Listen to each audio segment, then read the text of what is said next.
আসসালামু আলাইকুম। আজকে বহুল প্রতীক্ষিত একটা বৈঠকের আয়োজন হওয়াতে আমি খুবই আনন্দিত হলাম। বহুদিন ধরে এটার অপেক্ষা করছিলাম, দিন গুনছিলাম কবে আমরা বসবো।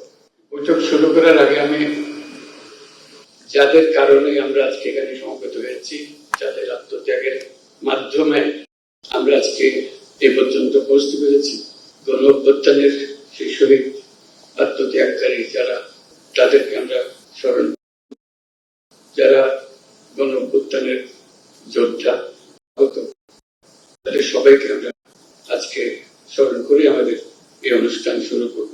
এটা খুব গুরুত্বপূর্ণ, কারণ এটা না হলে, এটা ধরো সে আত্মত্যাগ না হলে আমাদের মনে প্রশ্ন থাকলেও সেটার জবাব খোঁজার আমাদের কোনো সুযোগ থাকতো না। প্রশ্ন আমাদের মনে জল জলে পড়েছিল, বহু বছর ধরে ছিল, সুযোগ পাইনি। এই অসংখ্য ছাত্র জনতার ত্যাগের বিনিময়ে আমরা সেই সুযোগটা পেয়েছি। আমাদের প্রতিজ্ঞা হলো আমরা যেন সেই আত্মত্যাগের প্রতি অসম্মান না জানি। যে কারণে তারা আত্মত্যাগ করেছিল সেটার জন্য আমাদের পরবর্তী সকল প্রজন্ম মনে রাখে, তাদের আত্মত্যাগকে স্মরণ করে, তাদের আত্মত্যাগকে সার্থক করার জন্য আমরা সবাই মিলে, যারা সুযোগ পেয়েছি তারা সবাই মিলে সব রকম চেষ্টা করব তাদের সেই স্বপ্ন যেন বাস্তবায়ন করতে পারে। সেটা দিয়ে আমাদের আজকের যাত্রা পথে, এই কারণে আমরা আজকে এখানে এসেছি।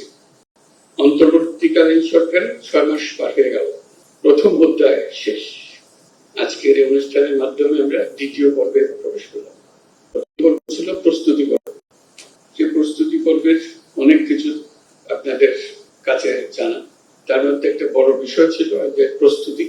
এই যে স্বপ্নের পেছনে এর আত্মত্যাগ করেছে, সেটা সার্থক করার জন্য আমরা যেন এমন একটা দেশ করতে পারি যেটা সুশৃঙ্খল ভাবে চলবে। যে আইনি কাঠামোর মাধ্যমে, যে প্রাতিষ্ঠানিক কাঠামোর মাধ্যমে স্বৈরাচারী সরকার সুযোগ পেয়েছিল, সেই ত্যাগ, সেই কাঠামোর থেকে যেন আমরা পূর্ণরূপে বেরিয়ে চলে আসতে পারি। আমরা ছোটখাটো একটা হাডুডুডু খেলার জন্য আইন কানুন বানি, ফুটবল খেলা তো বটে, এটা আন্তর্জাতিক খেলা, ক্রিকেট খেলা, এই আইন কানুন মুখস্থ এবং সেটা আমরা মেনে চলি বলেই খেলাটা খেলা হয়, তামাশা হয়। আইনগুলো এমন ভাবে বানানো হয়েছে সবাই যেন এনজয় করে, উপভোগ করে। কেউ যেন মনে হচ্ছে কালকে এটা একবার যাবো, তাহলে খেলা থাকে। কিন্তু আমরা আমাদের দেশকে একটা তামাশায় পরিণত করে ফেলেছি। আইন বলে কিছু নাই, নিয়ম বলে কিছু নাই।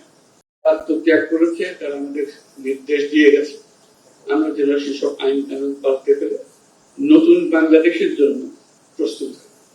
সেই নতুন বাংলাদেশ করার জন্য কি আইন কানুন লাগবে, কিভাবে আমরা অগ্রসর হবো, সেই প্রশ্ন মাথায় রেখে আমরা কিছু সংস্কার কমিশন করেছিলাম, অর্থাৎ সংস্কার করতে হবে।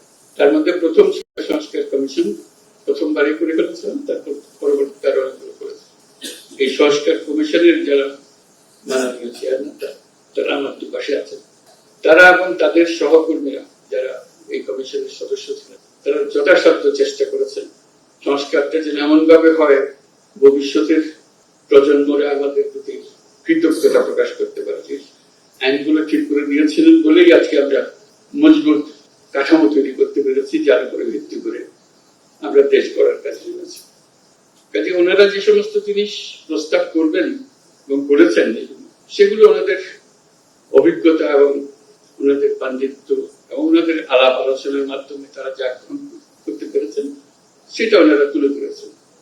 এবং তাদের সবাইকে, আজকে যারা উপস্থিত আছেন তাদেরকে ধন্যবাদ জানাই, এবং যারা আজকে উপস্থিত নাই তাদের সদস্যবৃন্দ, তাদেরকে আমরা ধন্যবাদ জানাই এই কষ্টটুকু করার জন্য। আমাদের কাজ হলো এগুলো কতটুকু আমরা গ্রহণ করব, কত দ্রুত গ্রহণ করব, কিভাবে অগ্রসর হব। তো সেটা তো ওনাদের যে অভিজ্ঞতা তার উপরে ভিত্তি করে রচনা করা। এখন আপনাদের অভিজ্ঞতা এবং আপনারা যেহেতু জনগণের নেতা, রাজনৈতিক দলের নেতা, আপনাদেরকে প্রতিনিয়ত এই আইনগুলো, নিয়মগুলো, প্রতিষ্ঠানগুলোর সঙ্গে মোকাবেলা করতে হবে। সেজন্য ওনাদের এগুলো আপনাদের সামনে দেওয়া হবে আজকে আলোচনা শুরু করার জন্য। আলোচনাটা একাডেমিক আলোচনা না, বাস্তব আলোচনা, যে কোনটা আমরা কাজে লাগাতে পারবো, কোনটা লাগবে, কোনটা লাগবে না, কিভাবে সংশোধন করলে ভালো হবে, ইত্যাদি আলোচনা। এত ওই স্বপ্ন, যে স্বপ্ন আমরা এমন ভাবে মজবুত ভাবে আইনগুলো বানাবো যে সবাই মেনে চলবে এবং এবং এই মেনে চলার মাধ্যমে আমরা একটা সুন্দর সমাজ, সুন্দর রাষ্ট্র করতে পারবো। সে উদ্দেশ্যেই আজকে বসা, এবং কিভাবে এই আলাপটা চলবে, সংলাপটা চলবে, সে সম্বন্ধে একটু ধারণা দেবেন প্রফেসর আলী রিয়াজ।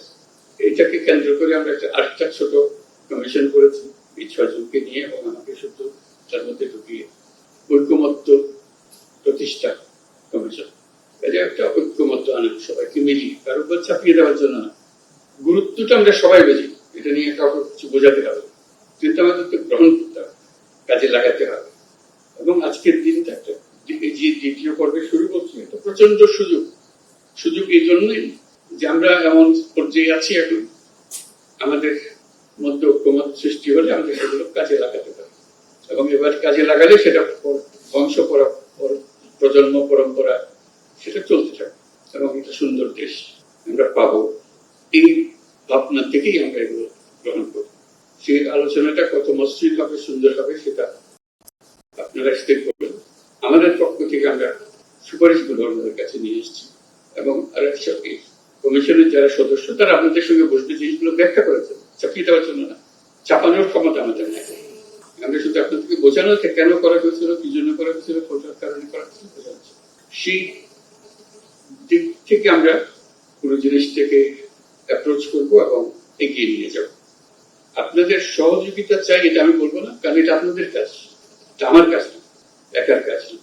যেহেতু আপনারা জনগণের প্রতিনিধিত্ব করেন, আপনাদেরকে বলতে হবে সমাজের কাঠামো কোন কি করতে হবে, কিভাবে করতে হবে। কোনটা এক্ষুনি করা যাবে যদি সময় নিয়ে যাবে, কিছু সামান্য রদবদল থাকলে এখানে বলবেন এখানে একটু রদবদল করলে কিন্তু সুন্দর হয়ে যাবে, আপনাদের ইচ্ছা। আমরা শুধু সাচিবিক কাজগুলো আপনাদের করে দিলাম, আপনাদের সহায়তা দেব ব্যাখ্যা করার জন্য, ব্যাখ্যা দেওয়ার জন্য।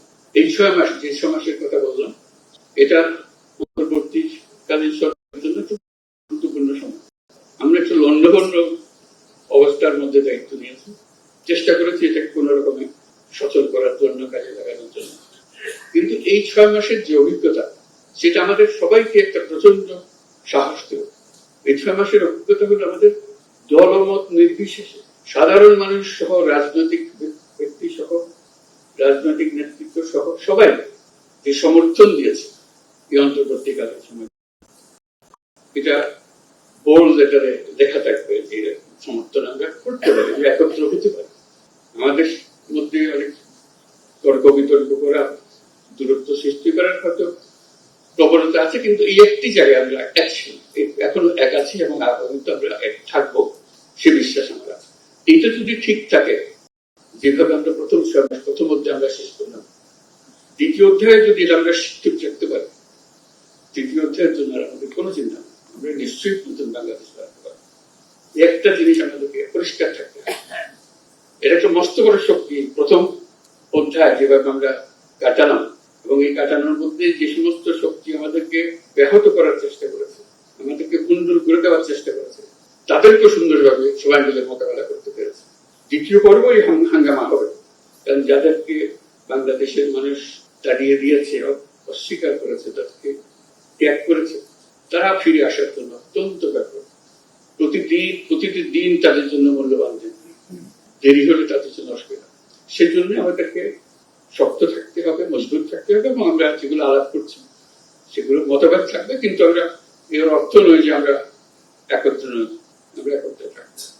এই দিক প্রথম পর্বের আরেকটা অভিজ্ঞতা হল একই সঙ্গে এই যে আপনাদের সমর্থন, জনগণের সমর্থন ছাড়া আন্তর্জাতিক বিশ্বের সমর্থন, আপনারা হয়তো লক্ষ্য করেন সারা পৃথিবী জুড়ে আমাদের প্রতি একটা বড় রকমের সমর্থন গড়ে উঠেছে, যে কারণে অপরপক্ষ সুবিধা করতে পারছে, পদে পদে ব্যাহত হচ্ছে। যেখানে যাই বহু গল্প রচনা করেছে, গল্প টিকে পারতেছে, শেষ মেশ ট্রাম্পের হাতেই আবার সে গল্প চালাতে পারলো না।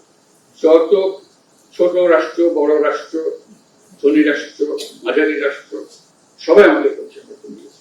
কেউ কোন রকমের দ্বিধাগ্রস্ত হয়। তাদের ভাষা শুনলে আমাদের কাছে অবাক হয়। আমরা যখন তাদের সঙ্গে কথা বলতে বসি, বিস্তারিত জানার আগে প্রথমে বলে কি লাগবে বল, আমরা আছি। এর চেয়ে পরিষ্কারভাবে কথা বলা এটা রাষ্ট্রের প্রধান কিংবা প্রধান নির্বাহী আর কি হবে। এবং তারা এই পর্যন্ত সেটা মেনে গিয়েছে এবং চালাচ্ছে, এবং ক্রমাগতভাবে তাদের সমর্থন বাড়াচ্ছে। কাজে আমাদের এই যে দুই সমর্থন,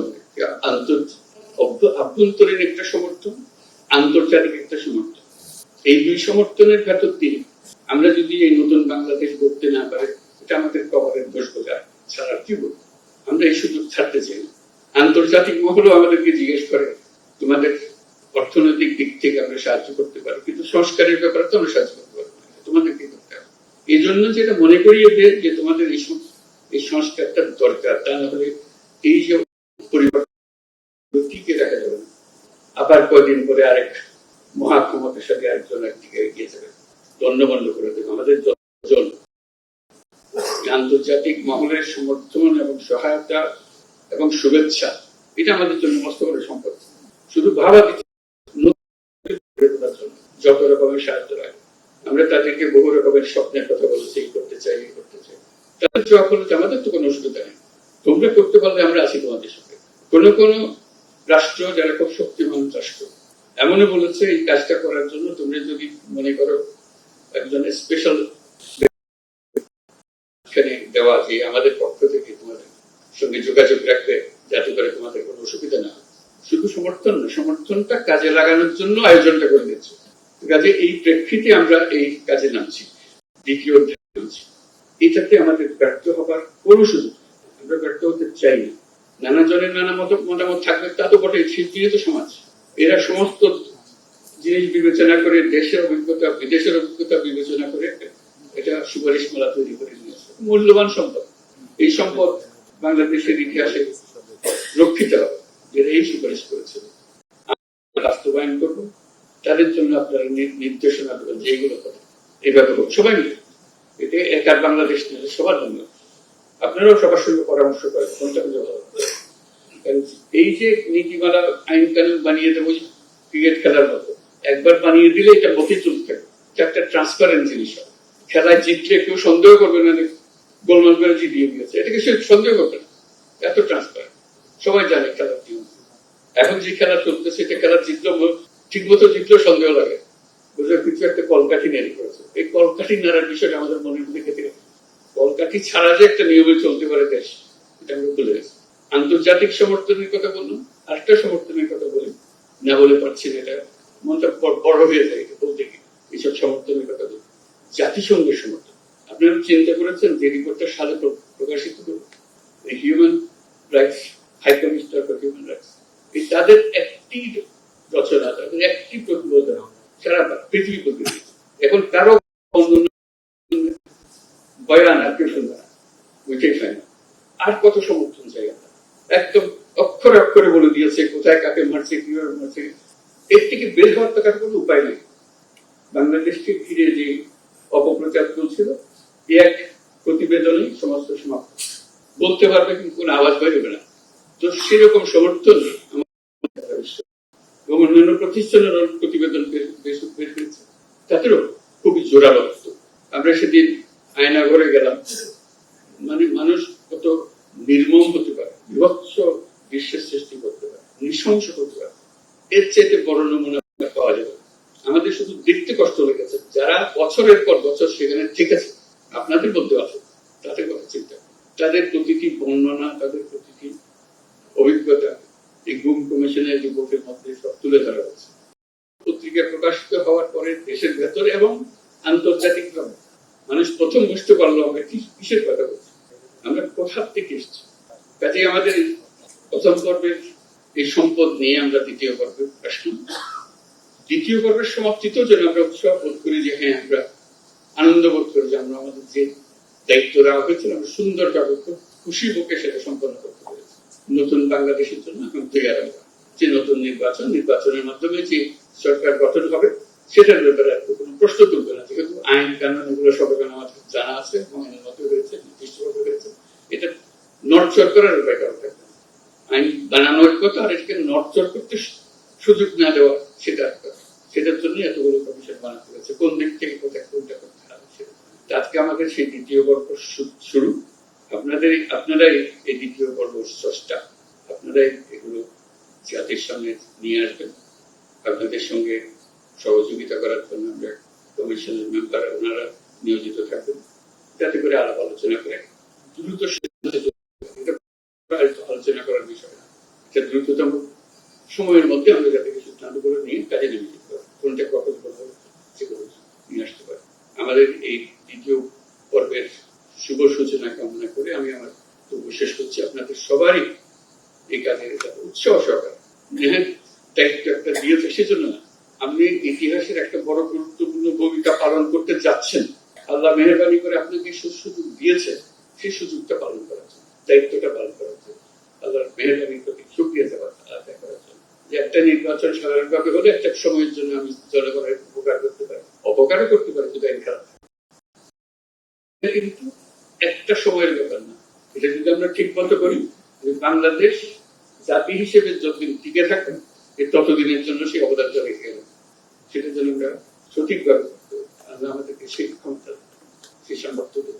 আপনাদের আজকে সবাই আসার জন্য, এই অনুষ্ঠানে অংশগ্রহণ করার জন্য ধন্যবাদ জানাচ্ছি, এবং আমরা শুনবো এখানে কিভাবে হবে, আলোচনাটা কিভাবে এগিয়ে নিয়ে যাওয়া হবে সেগুলো আমরা শুনবো, তারপর আস্তে আস্তে কাজে নিয়ে যাবো। সবাইকে ধন্যবাদ।